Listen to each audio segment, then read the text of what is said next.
All right, you guys, what's going on? This your boy Town. So I thought I'd get in one live tonight because I didn't do any videos today, so I'll do one stream. So I wanted to talk about a variety of different boxing subjects, but we will start with, of course, the story of the day. This story is kind of going global, you know, and basically what happened with Anthony Joshua. And a lot of people are concerned about Anthony Joshua's well-being and how he's gonna his mental state is gonna be from this point on, because he basically was in a tragic car accident, and he basically might suffer from survivor's remorse because apparently, I think it was I don't know how many people exactly was in the car, but unfortunately two people lost their life. They were part of Anthony Joshua's entourage. I think a strength and conditioning coach, and just um, some other guy, but they were friends of Anthony Joshua, and that's the sad part about it. It's different from being in random car accidents. And like I said, I've been in a couple of car accidents. You just never know, but you have to wonder how Anthony Joshua's mental state is at this point. He was taken to the hospital. Um, I think they're probably going to keep him overnight, which the time it was in Nigeria, it's like, yeah, the time zone is, I think, well over 10 hours, like maybe 12 hours ahead, something like that. So it's already the next day, it's already Tuesday out. But like I said, Anthony Joshua is probably going to need therapy. And, you know, um, he got to make sure he don't have no major injuries, because him getting out the car, he was pulled out the car, I think at the very minimum has at least a concussion. So, and then I'm pretty sure, when he was told the news that his two friends didn't make it, that that made the situation even worse. But I'm glad that Anthony Joshua, for the most part, is okay physically. Now his mental, that's a different story. Anthony Joshua, to me, I would I would just wait. I would wait at least 3 months before I can, um, consumed, you know, going back to boxing. I would just wait a little bit. Now, some people feel like, the way to ease the pain is to immediately get back in the ring. I feel Anthony Joshua should sit at least sit for 90 days.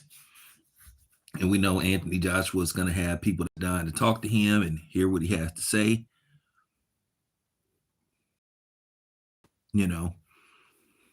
So that's going to be also hard for him to deal with, because as soon as he gets back in the ring, when he announces a fight, of course, people are going to ask him how he's feeling, win, lose, or draw. And I'm pretty sure this is going to motivate Anthony Joshua, hopefully. Um, Now, will the Tyson Fury fight go on in March as planned? Um, I would probably postpone that fight till probably, I would postpone that fight probably till, who knows, maybe April or May, depending on how Anthony Joshua's mental state is. And I think Tyson Fury should understand that. So, like I said, I hope everything works out for Anthony Joshua. And, you know, listening to the details of what happened, from the research I did, Anthony Joshua told authorities that basically he was riding in a Lexus SUV Jeep. Of course, he wasn't driving. And basically, he heard a tire pop.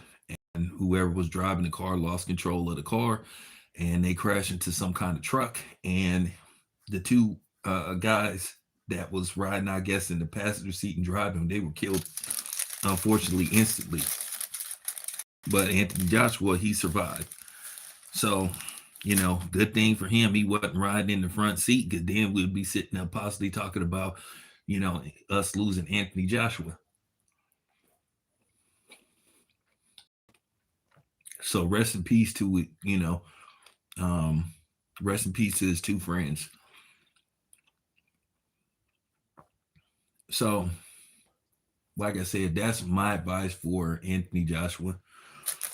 Of course, people came on my channel asking me, do I think it was foul play? I don't know. I doubt it. It could be, in all likelihood, a freak accident. But people gonna say, well, it's a week and some change after the fight. Like I said, freak accident to me, because I don't want to turn into a conspiracist over this subject matter. I don't want to really go that route. But I am going to talk conspiracy as far as boxing goes, as far as the politics of boxing, not the politics that's going on in boxing. Let me move on to the next subject. So basically, the WBA told Rolly, "No, you cannot fight Manny Pacquiao. He has to, in all likely, fight is mandatory. I can't even pronounce the dude's name. He could look to unify versus Devin Haney, but he said he's not ever gonna fight Devin Haney, and we know those are the words that's basically being echoed through Al Heyman and the PBC. And like I said before, this is the BS that pisses me off about boxing. That Devin Haney is being frozen out. BS. But people say Devin Haney just has such limited skills. He can't do this. All he does is this. All he does is that. If Devin Haney is so easy to beat, then why won't people make a fight with him? I talked to Bill. I talked to Bill a couple of days ago. I talked to him yesterday, but we was talking about some other stuff. But I talked to Bill a couple of days ago, and Bill had basically told me that Bill wants to fight in the Bay. He wants Devin, and it appears that him and Devin seem to be on the same page. They want to fight home in the Bay. And, that's the idea. So if they can't get a unification bout, I don't know who's Devin's mandatory. I don't know if they announced a mandatory title defense, but if he can't get a unification bout, he got to face his mandatory, or he could take another fight and give the guys some step aside money. But they haven't announced. I haven't looked and seen who's the number one contender for the WBO belt. But this is the politics that go on with boxing, and this is why people pull out their hair and get frustrated, start cussing up a storm, because it's just like, here we go again.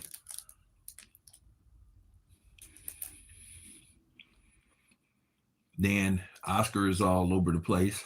He don't know whether he want to make the Virgil Ortiz Boots fight or not, and it seemed like that fight made when all this time you were hearing that a deal was in place. They saying they want to be generously compensated. They saying that they want like $10 million. This is according to allegedly Team Ortiz.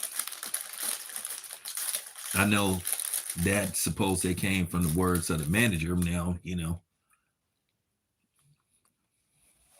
So I guess they want Turkey to come up with that type of money.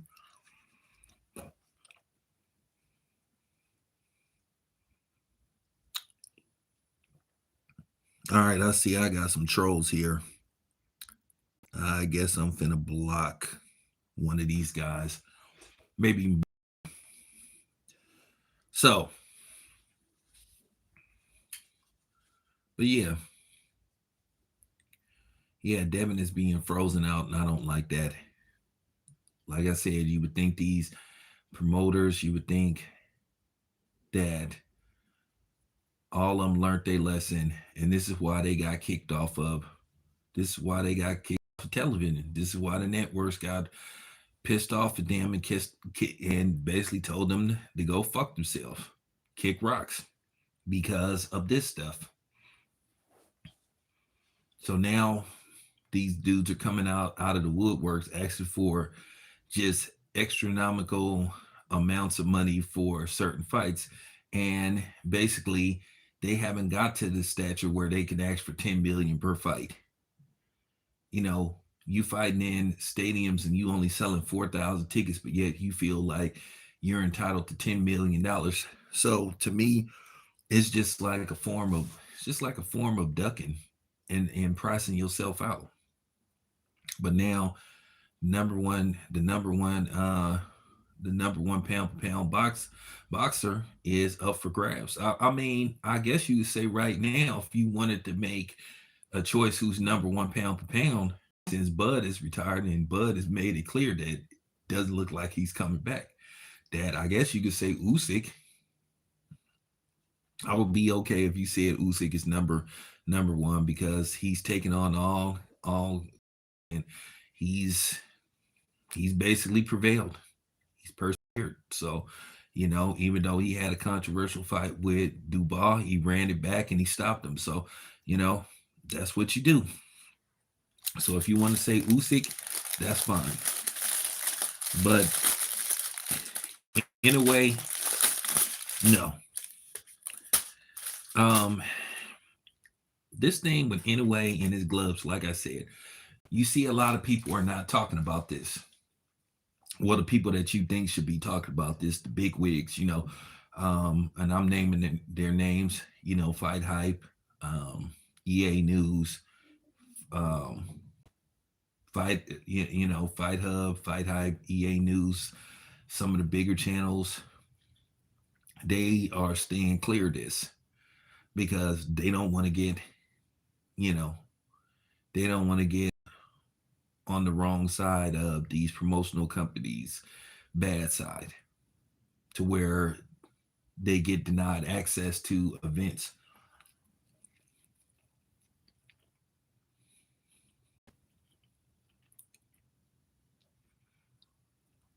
But I feel like you shouldn't compromise yourself like that because you got a job to do as a journalist. So not a good look. But this thing with Inoue,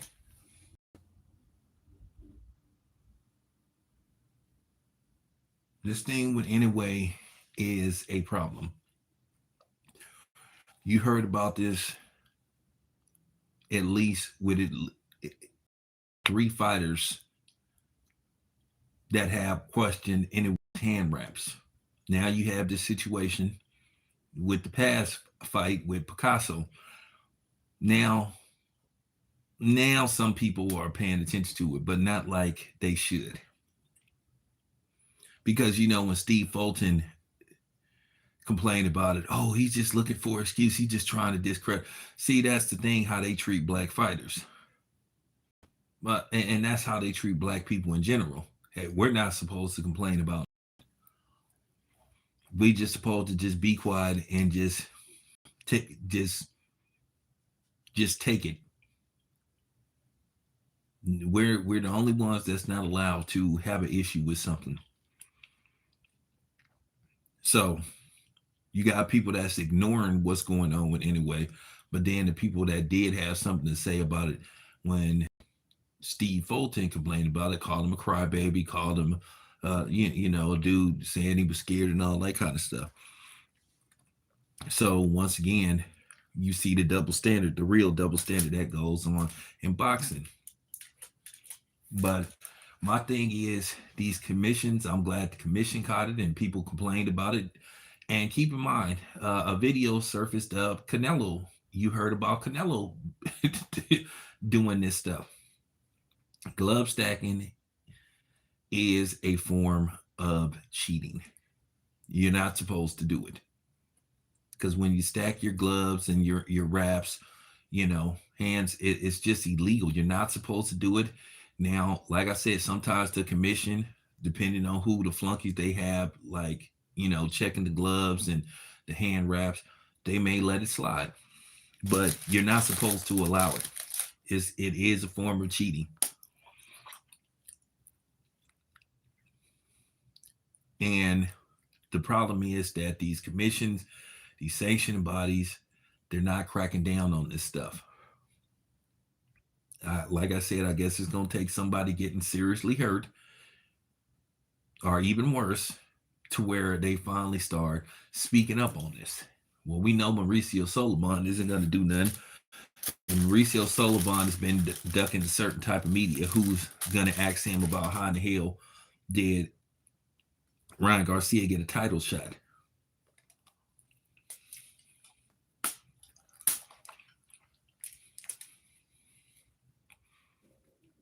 And then he tried to say because of his popularity. It is about how popular he is. He supposed to have been able to, which he had a chance, be able to win the right to get a title shot. But then they're sitting up there crying about what Terrence Crawford did. Go figure. If I was Terrence Crawford, I would have given him that belt back too and said, fuck your belt.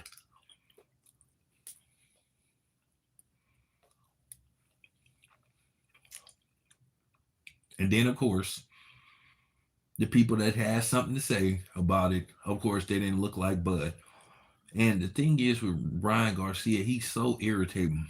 He said Boots is overrated, but I bet you he won't get in the ring with Boots. I can promise you that. I promise you he won't sign a contract to get in the ring with Boots because we know what Boots would do to him. So, I don't know why this dude continues to have voice to speak on anything or anybody after what he said and did. And then, you got people sitting up here um, trying to play victim over something, a dude said about, you know, making quesadillas and all that kind of stuff for somebody's mother and all that kind of stuff. Wasn't cool to say, but at the same time, they called him a monkey first. So it's fight fire with fire. Why should we turn the other cheek? Why we all, like I keep saying, why black people and particularly black men are just always supposed to turn a blind eye? Just allow everybody to disrespect us. So that's the question that I like to ask, but I never can get an answer. Everybody else is allowed to defend themselves, defend their race, except us. And then some black men fall for it, where they just get silent and then they try to use the Bible as an excuse on why they just not saying anything. No, it's just because you're a punk and you're a coward. That's all it come down to. So, real talk. It's sad to see how many niggas sat up there and defended Ryan Garcia's goofy, sorry ass. Pathetic.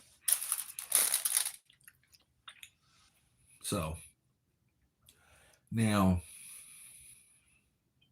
I've been hearing before I wrap this video up, I've been hearing,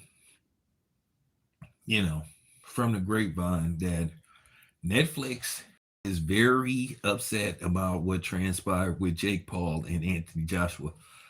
I think the numbers for the Tank fight would have been even worse. It did 30,000, but that's like, it did 30 million views, but that's like a 70% drop, from the Mike Tyson fight. Then they didn't like the outcome. They didn't like what was going on in the fight where Jake Paul was sitting up just backpedaling, and it got to the point to where the referee had to say, hey man, people paying money to see this. Can we get a fight?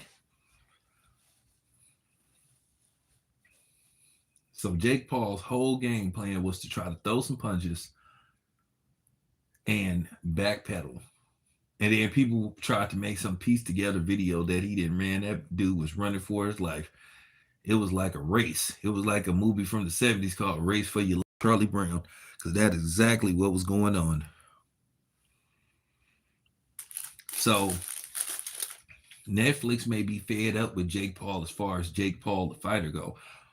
Listen, what other avenues Jake Paul have to go? Nobody want to see him fighting somebody that's smaller than him. The Tank fight was a joke. Nobody. Then we all saw what happened with Anthony Joshua. So what is there for him right now as we speak? What? Go find some more washed up MMA fighters to fight? I mean, is that it? Nobody. And look, Netflix have people that look at the numbers, they look and see what people are talking about, and basically many people just believe that it's over for Jake Paul.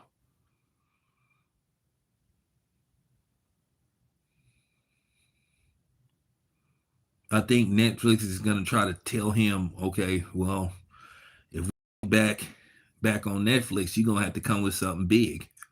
But then at the end of the day, once again, whoever Jake Paul fights, if he's an actual trained boxer, Jake Paul is gonna be a overwhelming underdog. And then keep in mind, um, the betting lines, they don't like that neither. Because if you bet on the favorite, they tend not to make any money.